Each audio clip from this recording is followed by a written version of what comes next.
We define adolescence as the years between child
Alright, it's Mark, so it's time to start our live show.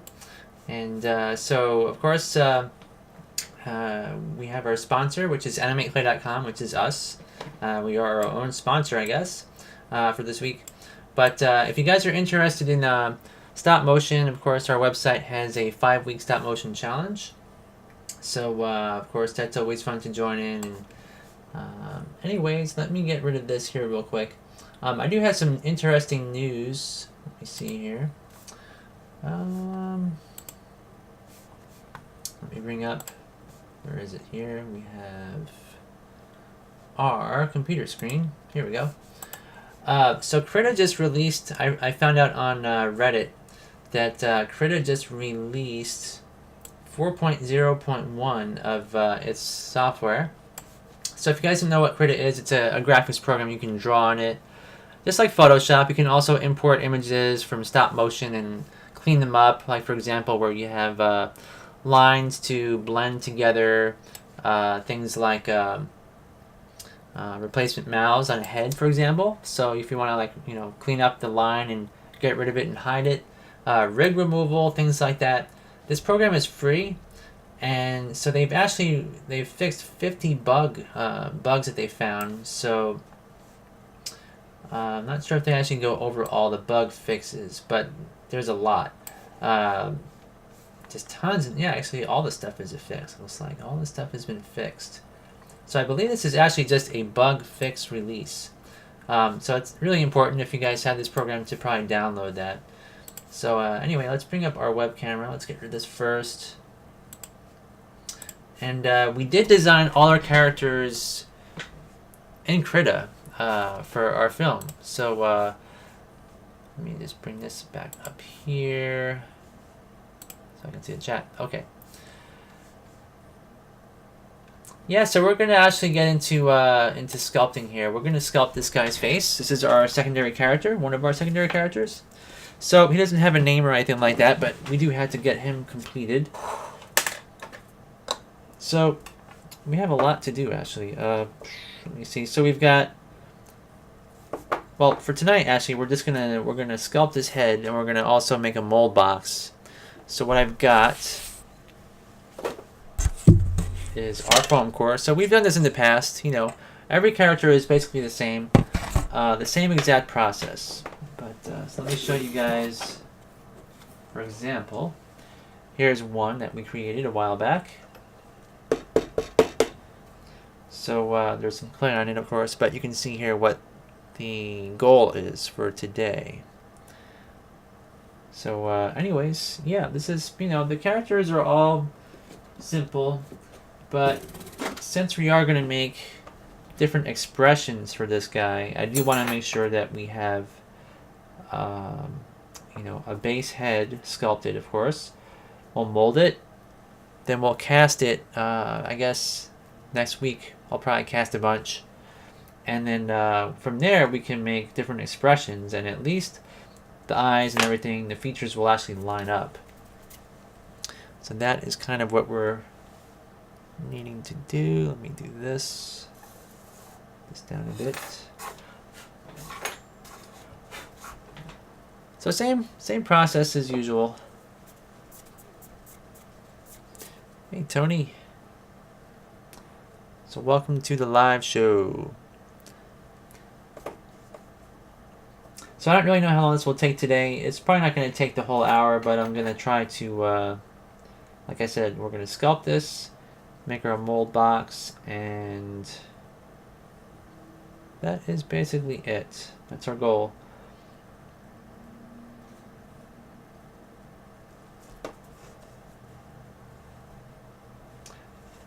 So anyways, Krita, if you guys use Krita a lot, they actually have an animation feature to that. So if you wanted to do two-dimensional animation that you overlay, like for example, this guy here has a pipe, and there's smoke coming out of it. So if I don't want to use clay or something to make this, if I want to make it look like it's real smoke, I could load up my frames in Krita my animation frames that let's say you use Dragon Frame or Stop Motion Pro. Load up your frames in Krita and then overlay your smoke animation and then save each image with this overlaid on it and then recompile the images into either a MPEG or AVI or whatever you want to use for editing. And so that is one thing you can use Krita for. It's great.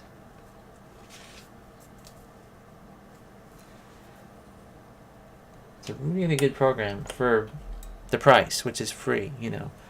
I don't know if you could say it's as good as Photoshop, but I mean, really, if you the tools are really similar with, you know, both Photoshop and Krita, and I mean, I'm not like a hardcore Photoshop user where I could compare the two, but for my purposes, I think Krita is perfect. You know, there's nothing really more that I need than what it offers.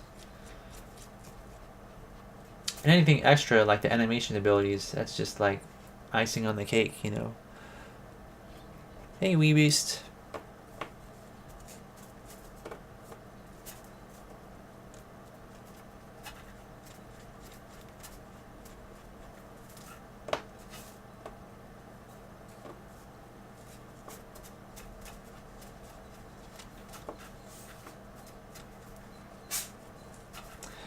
So anyway, before the show started, I just put in some more fresh paper towels in here.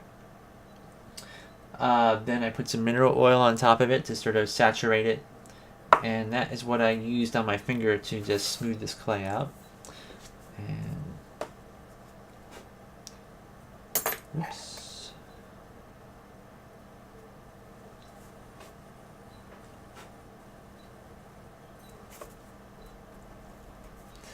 So it's really simple to work with clay. I mean, you guys have seen me do this before, but the design part is probably the most important part of your character. So actually drawing it out first, you know, knowing where you need to go, which direction with your clay, and you know, once you've created something like this, you know, it's not so hard to really to animate it. You know, you can kind of think of what the expressions might be or whatever, and you know what position you want the arms in and all that. But if you don't do this step first, if you don't draw it out first, and you just kind of use your imagination and see what happens with the clay, you could do that too, and some people do that. But I prefer, you know, planning it out.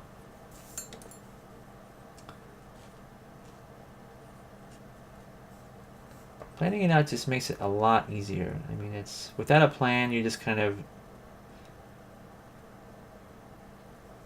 wander aimlessly, I guess you could say, in not really knowing which direction to go.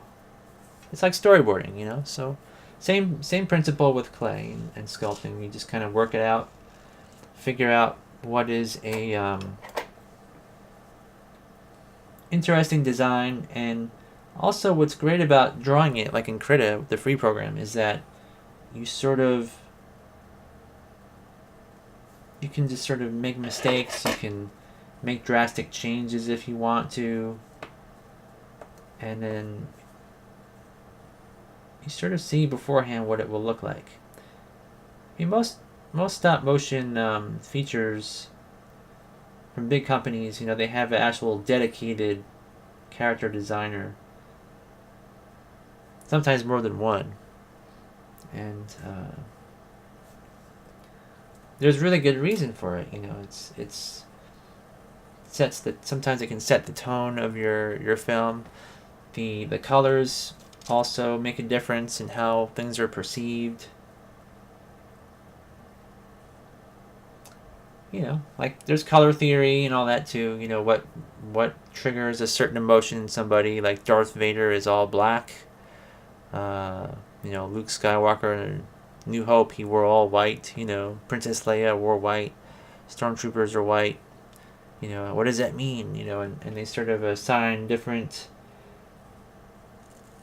meanings to it. different feelings, different meanings, and it's all kind of subliminal in how you kind of react to it when you see something.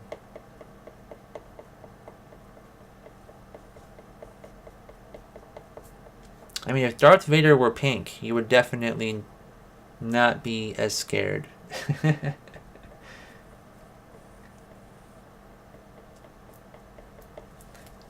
So all colors have meaning, you know, to different writers and authors, and you know they try to work it into their story. So there are, you know, you could take it to an extreme and really you know, use it as a contrast, as for good and bad, or for example, Henry Selick would transition in, like, I guess, what was it, Halloween Town and Christmas Town, and you know, all the different towns that would have been for different holidays. And you try to just define things to be different, so you know that you're in one location over another.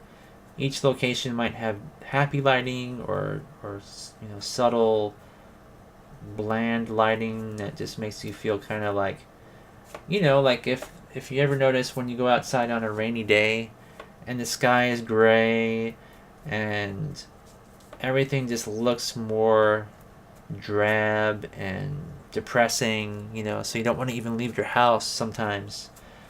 So that's kind of the same thing. Like, I mean, lighting and color and all have different effects on how you feel. So these guys here, you know, I didn't really put a lot of effort into thinking about the colors. The only difference is you know, there are two different, if you want to call them not races, but colors of character. There's the yellow and there's the orange, you know. So there is a different differentiation of you know, to sort of bring out that like tribal aspect that everybody has, like, and that's what I kind of mean, like everything is sort of subliminal and subconscious with regards to differences, because we react really strongly to differences, whether it's people, places, things. We always try to say this is better than that, whatever, you know, in all aspects of life, right? Just how we are. So that's kind of what artists try to tap into, I guess, is what I'm trying to say. Hey, Finn Blake and Hoser Lou, Wing Tripod. Janet says, the last few days I worried about my petition. I have now 2044 signed, and I feel now is time to write to Globe Press about it, but I know only USA, UK, and Polish press. Okay. That's interesting. So what is that about? Is that about the Disney thing? I know you're always talking about Disney and...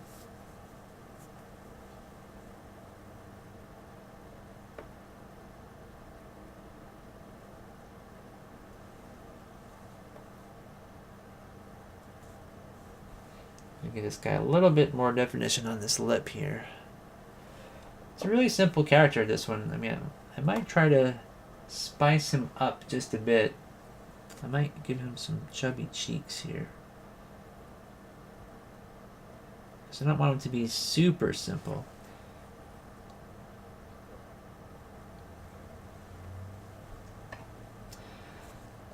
Yeah, I think I'm gonna give him some definition, more better definition here. So maybe some cheeks. Although I did sort of raise up this area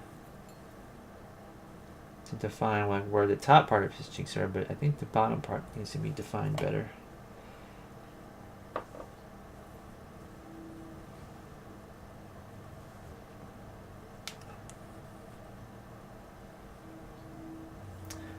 I was actually thinking about, I know last time I talked about the program Moho, which is what we'll animate our program with. I was thinking I could actually revive some of my old characters. I've got this Evil Toad character I created many years back that's kind of fun to work with. So after this project, I might do an experiment with Evil Toad, with Moho, just to see what... Because I've got the characters made and they're all stored away, just waiting to come back to life. Maybe? I don't know.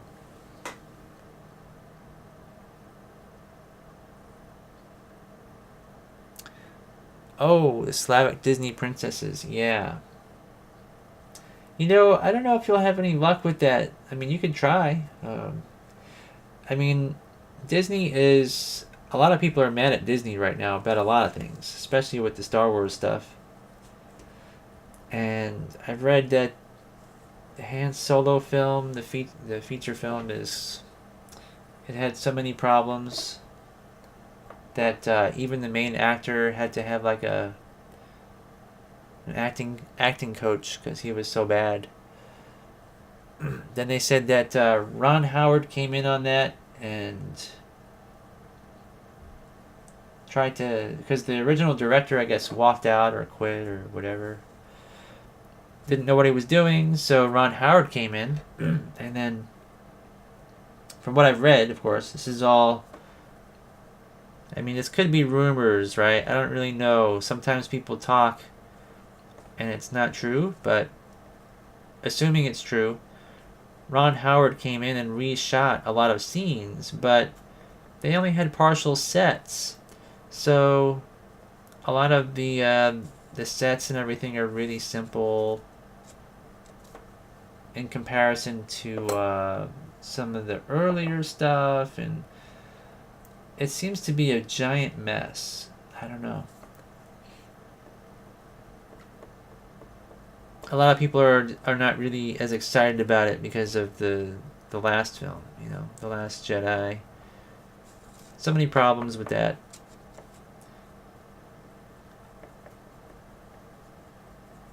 I mean, I didn't realize that. I went on YouTube, and I guess Janet sent me a link on Facebook about how oh, okay, Finn, catch you later.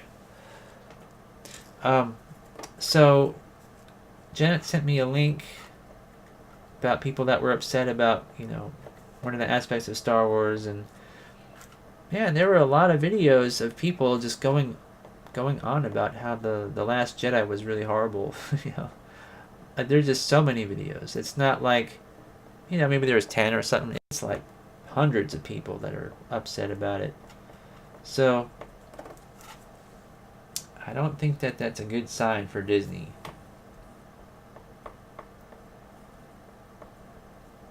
And some people like The Last Jedi, and that's great, you know, but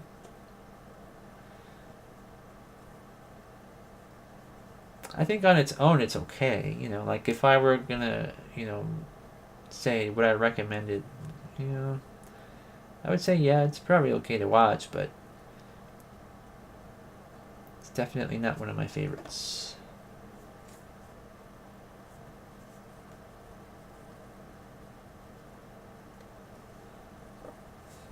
So how am I going to define all this, all these shapes here?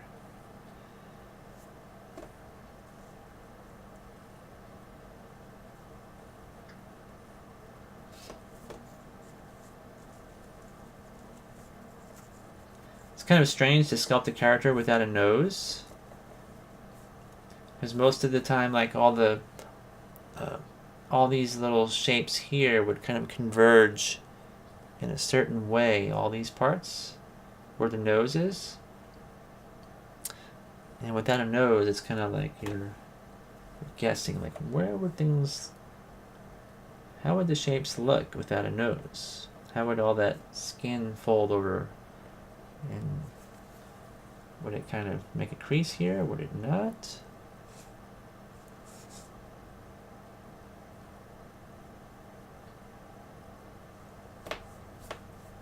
So I'm going to try to make a gradual curve where the nose would be and where the cheeks are.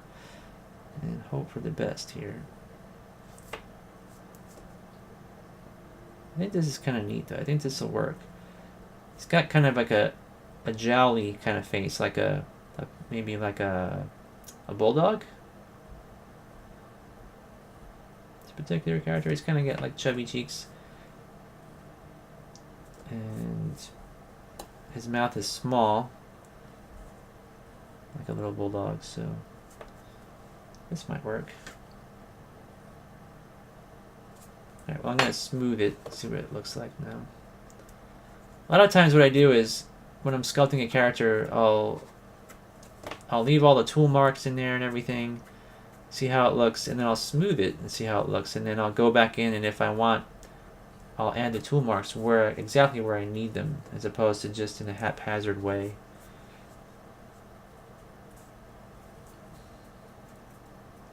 Sometimes it doesn't need tool marks. Sometimes it needs to have some more definition. Because if it's too smooth, sometimes that's bad. You want to have like a bit of texture in places so that you can see what's going on, like when the mouth moves and everything, of course.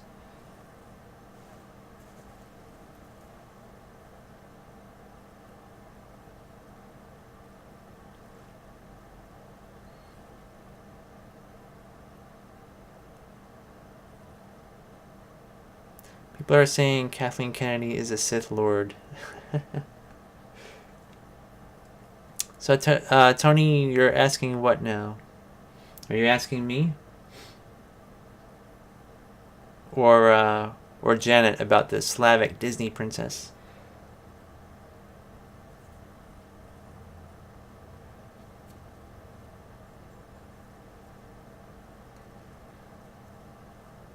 Alright, so this isn't too bad.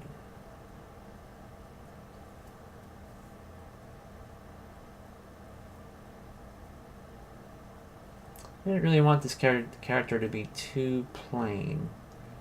I'm going to add some more clay towards the bottom part of his mouth. Get that jolly look. At least on this side. The other side's not too bad already.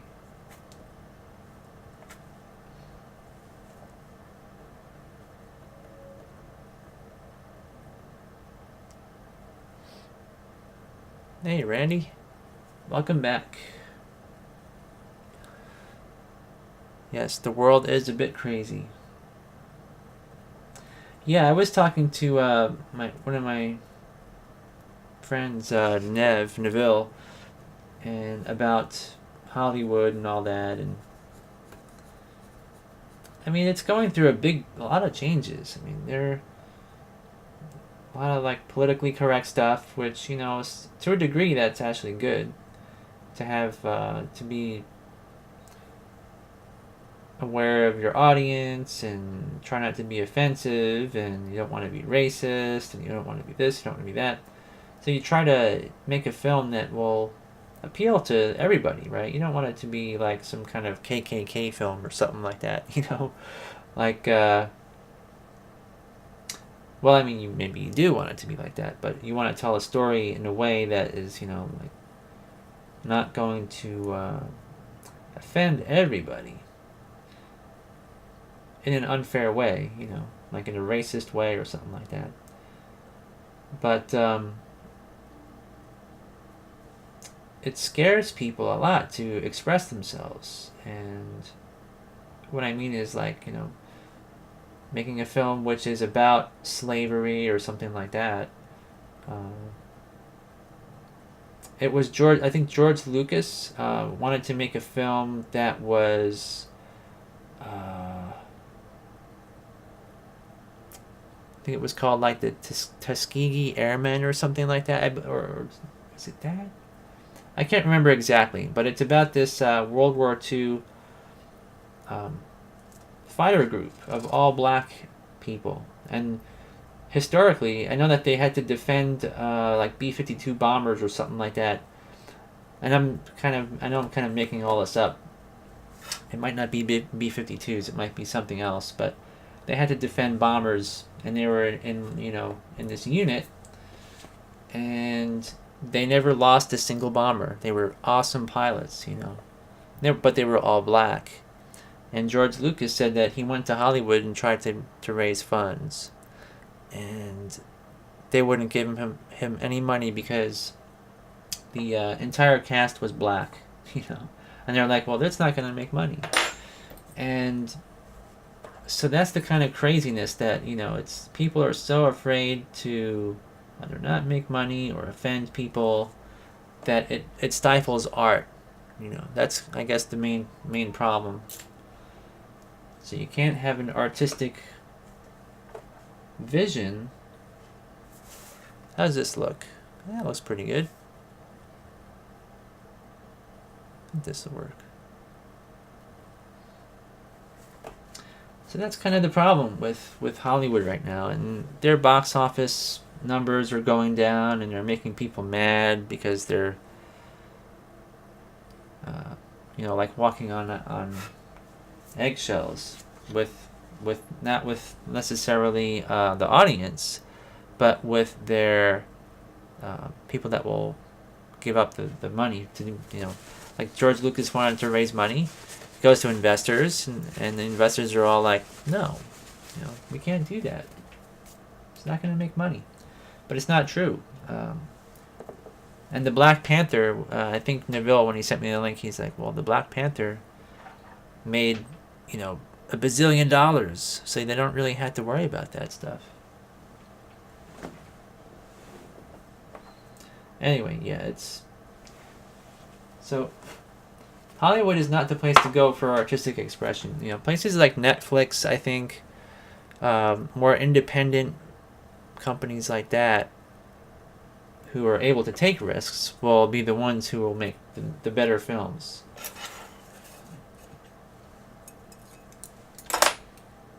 At least in theory, you know, if the stories are actually good. But you'll probably find a better variety of films on Netflix and feature films, not just, you know, sitcoms and all that, because they do have their own group that funds features and things. All right, so the plan for tonight now, it's already what, 8:30 about.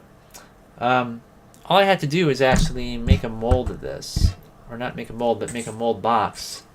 So let me plug in my hot glue gun real quick to get it heated up.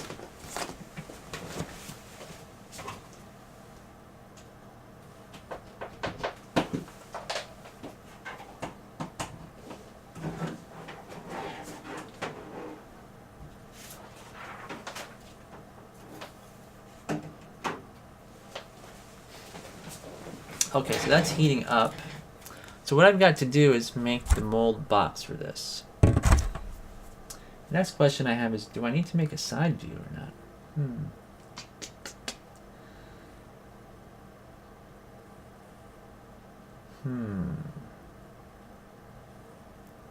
Should I make it and then mold both together? That's probably the best idea, isn't it? Okay, well, I can make one really quick here. This won't be too hard. So anyways, yeah, is the video not working? Let's see. What's going on here? Oh, it says my stream is good. Okay.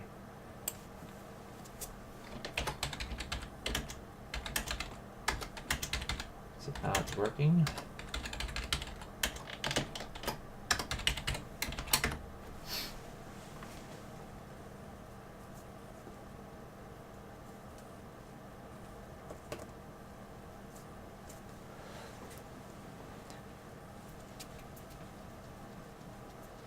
So Tony cannot see the video. Are you guys? Is anybody else out there able to see the video? Is it? It says here that it's good. It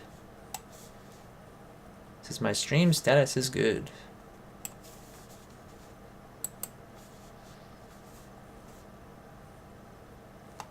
Well, I hope it works. All right.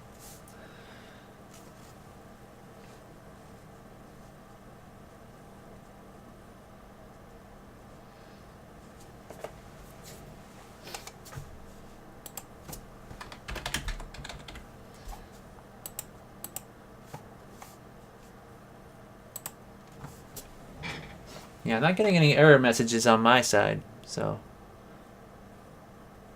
if it was, I think I'd probably be able to tell. But as long as you guys can still hear me, that's good.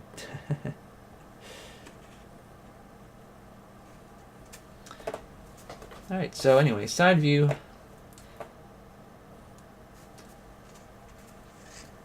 If you guys recall, because I'm using Moho, what I'll do is, for side views on our characters, I'm just going to be taking a picture of one side and then like flipping it over. Okay, it's working for you guys? Alright. That's good to hear. Yeah, thanks for saying so. It's getting kind of nervous there. I think Tony probably just needs to refresh his page.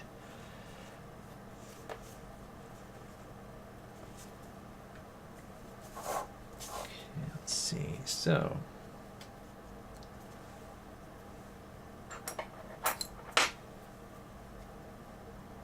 I think I'll put them out about here. And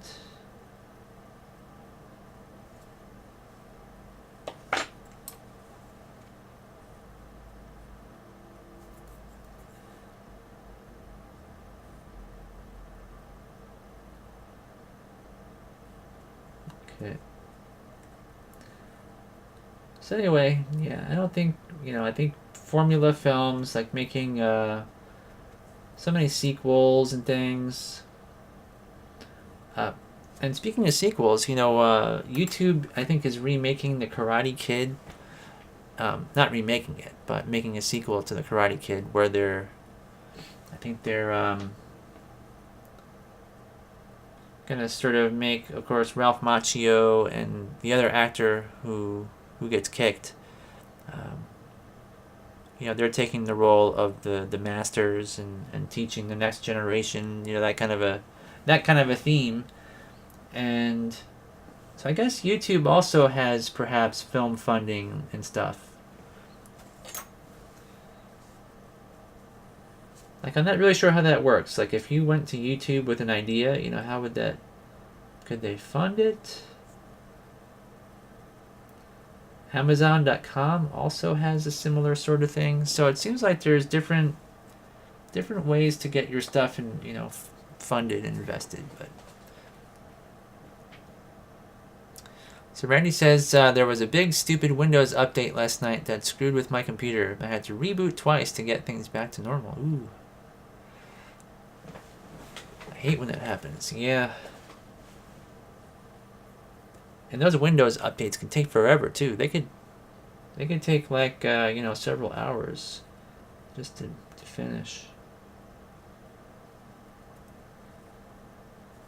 Alright, so I think that this guy here with the side view would be something similar to this kind of shape.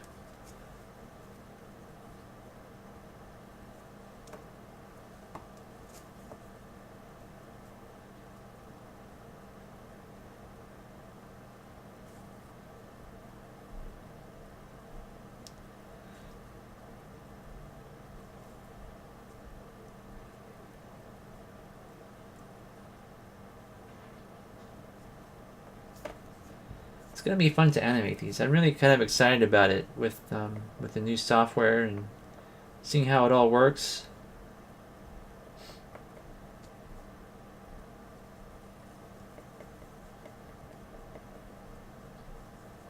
Especially the fact that it has motion blur as an option too, I think will make it more realistic and look like it's, as opposed to trying to use After Effects and all that. But I'll have to really study it and figure out what the best settings are. And you can keyframe that too, I found out. So you can like make things more blurry, give it more motion blur in parts of your animation than other parts. And that's something that is, It gives you a lot of options to really tweak things. I guess you could do that with revision effects motion blur as well. So I'm going to try it out. I don't know if I'll actually end up using motion blur, but just having the option is kind of cool anyway. So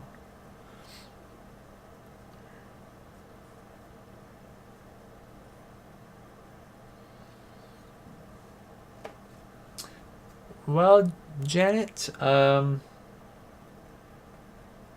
don't know. I'm not really sure. I've never tried to contact Disney for such a reason like that, but I think I would try to make it in a positive way. Like I would, if you're gonna try to convince Disney to, use a Slavic princess for one of their features, I would just try to have like a good attitude about it. Like I wouldn't be like, you don't have a Slavic princess and we're gonna boycott your company and we're mad. Like I wouldn't do it like that. Like I don't know what. I haven't seen your petition, so I don't know how you worded it. But I think, what is this saying? That if you want to, of course I can't think of the saying. It's like George Bush. It's like, fool me once, you can't fool me again, or something silly like that. But there's a saying where it's like, what attracts the bees best. If you want to attract a bee, you use honey and not vinegar. Something to that effect, but I can't remember the exact way you put it. But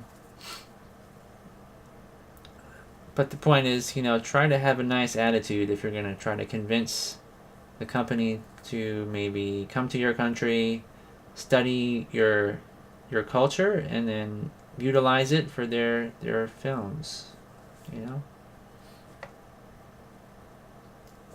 That would be my advice. I mean, as to who to talk to and all that, I couldn't help you. I don't really know. Is it flies? Oh, okay, yeah. You get more flies with honey than vinegar, yeah. See, it's a simple saying, but I always can't remember if it's bees or if it's flies or.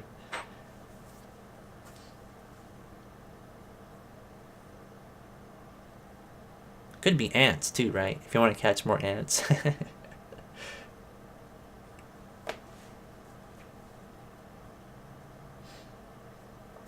Yeah, that's why I'm not president. They would have videos out there about me, screwing up all the time. Alright, so we got our front view, our side view, and I think this is going to be good. Alright, so you guys can see sort of what I have going on. So we got kind of like the cheek thing and small mouth. The eyes are a bit close together. The face is wider than it is from front to back, so it's a little bit more narrow here, the side view. Yeah, it's really simple. I think this will work fine. So now we'll get back to making the mold. So what we need to do is cut up our foam piece. So I have an X-Acto knife, which is probably not very sharp because I've used it for a lot of things. So I'm going to try to cut into this, and if it doesn't work, I have some sharper brand new blades. But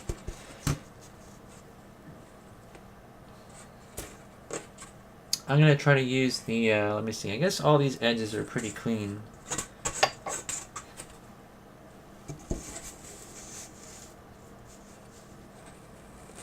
So roughly about here, I'm going to have to cut it.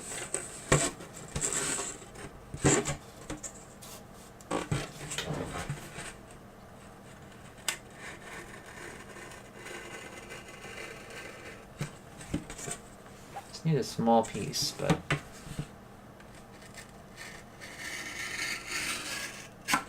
something like this.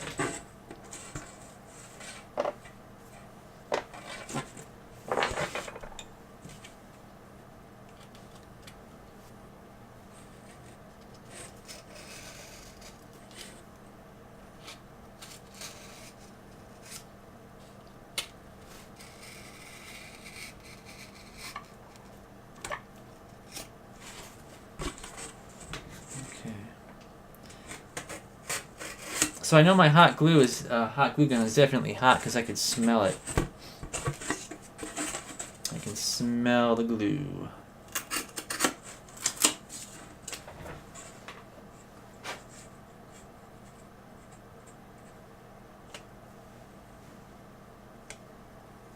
Alright, so here's how this will sit. And to make the rest, I'm going to cut the foam cord using a straight edge, just to make sure that it's nice and clean. So I'm going to take this out of here.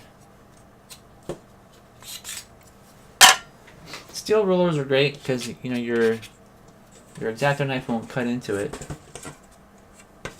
if it's wood or something or plastic. So I'm just going to kind of put it along the edge, and this is about maybe an inch wide or so, this ruler. And I'm just going to go long and hopefully not cut myself. That would be embarrassing and painful.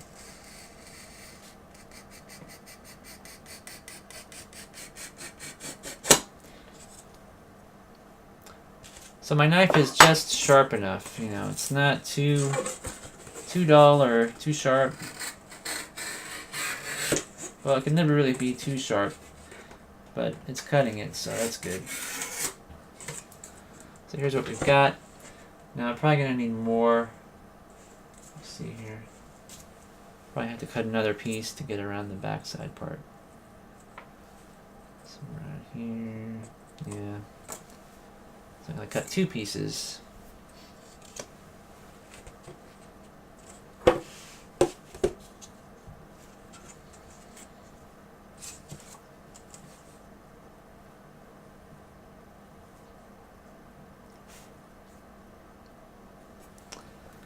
So I don't know if you guys out there are interested in doing this kind of clay on glass technique for stop motion, but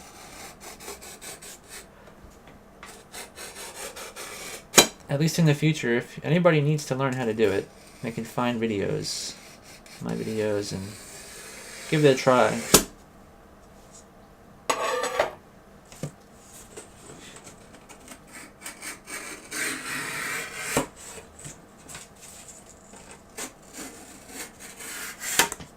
Oof. Okay, so what we've got are the two strips, like this, very simple. And then we've got our bottom piece with their faces on here. And I'm going to make the faces a little bit closer together. So the idea behind making this mold is you want to use the least amount of silicone material as possible because it's expensive. And I mean, it depends on what silicone you buy. It doesn't necessarily have to be super expensive, but when you pay like $20 for a small container of it, it's not really something you want to just throw away.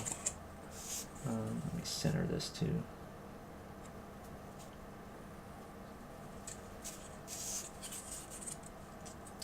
You do not want to throw it away.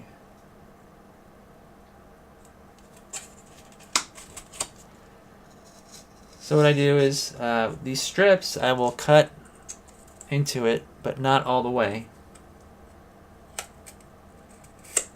So I'm leaving this paper on the opposite side solid. So when I bend it over at 90 degrees, you can see that silicone, there's no way silicone can go through here. So if I were to just like cut these strips and then glue them together, there's a small chance that even with the glue that your silicone could escape. So I fold it over, it makes like a little flap. And I just lay it down on my base and look at it. And I say, okay, it needs to be cut about here. So make a little mark.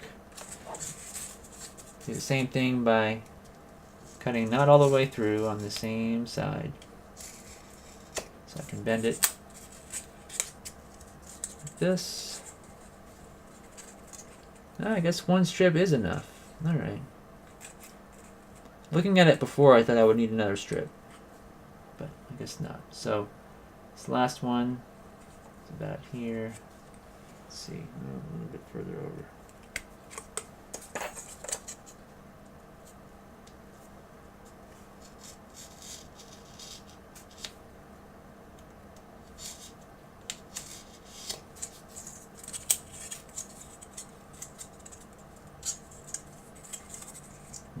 so that's the idea. And all I gotta do now is just hot glue it all together. Now this strip is just a little bit too long. I'm just gonna cut a little piece off.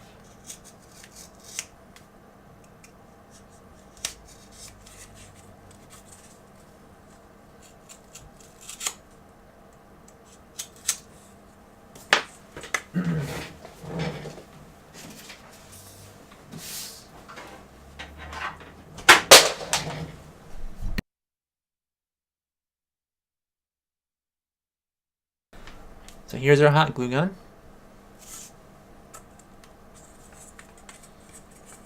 So before I glue it down, I'm going to actually just glue this together. Let's make sure this will work. Yep, that'll definitely work. So right along here, I'm just going to kind of some glue.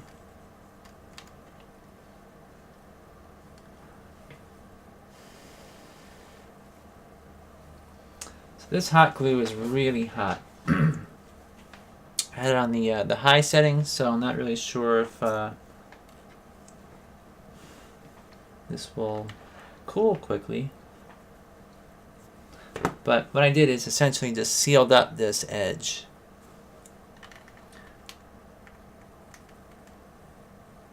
Because if there's any place that silicone will escape, it will be where the two pieces meet together, where they were separated. But the other places, there should be no way silicone can get through there. Okay, so to lay it on here, let me see, make sure there's no spider webs first. And when I say spider webs, I don't mean from a spider. What I mean is from the hot glue gun. They call it spider webbing, where you put a drop of glue and then you pull your hot glue gun off, and then there's like a long little spider web that kind of comes off of it. And not that that would be horrible, but it could interfere with our... So you can see on my finger there's a spider web right there. Or maybe you can't. Let's see. So it looks like a hair almost, you know. If you can see that. They always get in the way. So I am flipping my mold box over. I think that actually, you know what?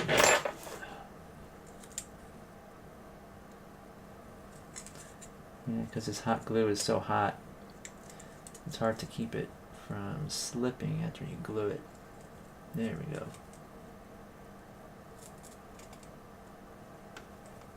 So I'm going to tack this in place.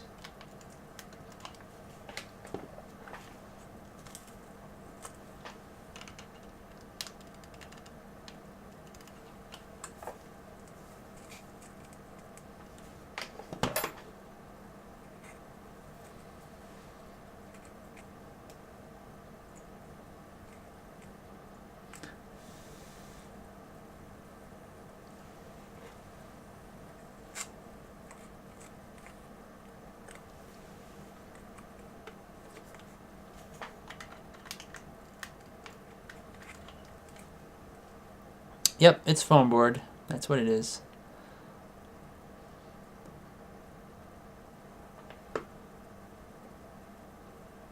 Well, I'm glad, Randy. Yeah, because I mean, sometimes I'm the same way. I'll watch stuff over and over, and it never sticks. And then one day, it's like I'll be forced to solve a problem, and then I'll be like, "Oh yeah, I saw a video about that. Let me look it up again." Like, okay, I've already watched this, but I'm still clueless. Alright, so I just tacked this in place with a few drops of hot glue, and some of it dripped on the paper underneath, so it might get stuck. Move it over a bit. Yeah, I think I heated it up for too long, so it's so liquid. It's taking forever to cool. So you made robots out of foam board? That's cool. Oh, wow, that's neat. Yeah, you can make RC planes out of it. That's awesome. Yeah, I've seen some people do that on YouTube. That's amazing that some of those things can actually fly.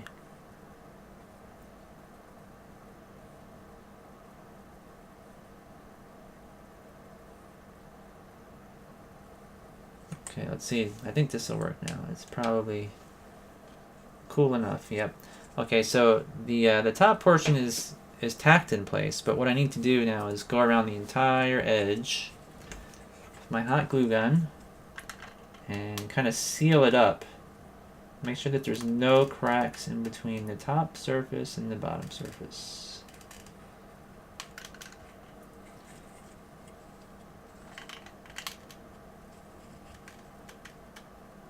If there's the tiniest of holes anywhere in this, the silicone will just start to slowly come out of it.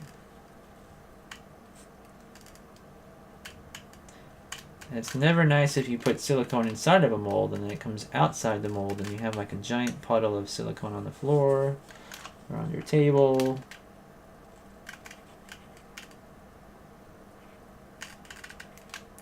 Which most of us have learned the hard way.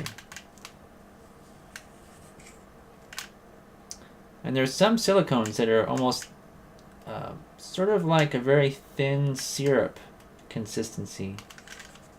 One of my clients wanted me to make molds of some hands, and I don't have a degassing machine, and so I thought that the best solution would be to use like a silicone that was really fluid, which we found, and it worked great, you know, but man, if you had even one pinhole in your mold, that stuff just came right out of it. Alright, so I sort of welded these together with hot glue. Every little crack I can see, I've filled up. Alright, so what we'll do next week is we will take our silicone, put it in here, and then probably sculpt on the mother's mouths, the second mother's mouths. And I have a plan for that, since we're using moho, that we could actually make the mouths kind of large, and then shrink them down onto our replacement face using moho, so that we can get more detail in the mouths that way. So we will do that next week. That does wrap up our show for this week. As you can see here is the completed. These are the faces inside the mold, ready to be molded. And we'll do that next time. All right, so thanks for stopping by, everybody. See you all next week.